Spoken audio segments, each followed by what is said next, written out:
Pemirsa, kondisi cuaca di Kota Palembang dalam beberapa hari terakhir terasa lebih panas dari biasanya, dengan suhu udara 32 hingga 35 derajat Celcius.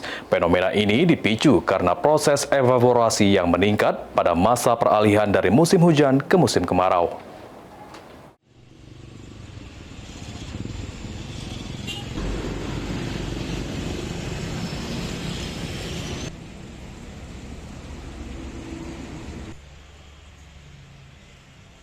Memasuki periode pancaroba, potensi hujan masih tetap terjadi dengan intensitas bervariasi, mulai dari ringan hingga lebat.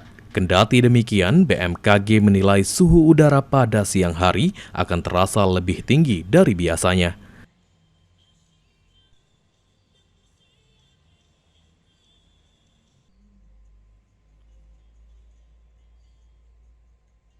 Menurut Kepala Unit Data dan Informasi BMKG SMB 2 Palembang, Sinta Andayani, kondisi ini disebabkan oleh proses evaporasi atau penguapan sinar matahari yang berperan dalam pembentukan awan hujan, sehingga memicu peningkatan suhu dan rasa gerah.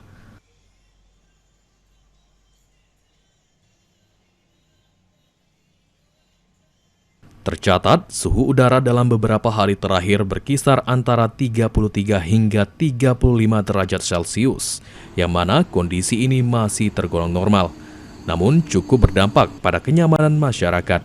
Bahkan beberapa hari ke depan Sumatera Selatan masih berpotensi hujan sedang hingga lebat, disertai angin kencang dan petir yang dapat terjadi sewaktu-waktu.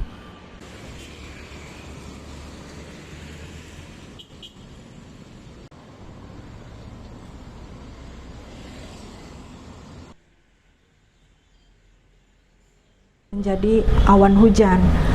Proses ini membutuhkan kalor atau panas di udara. Hal inilah yang menyebabkan kita merasa tidak nyaman di siang hari dan juga suhu udara mengalami peningkatan. Bahwa suhu udara di beberapa hari kemarin berkisar antara 33 hingga 35 derajat Celcius.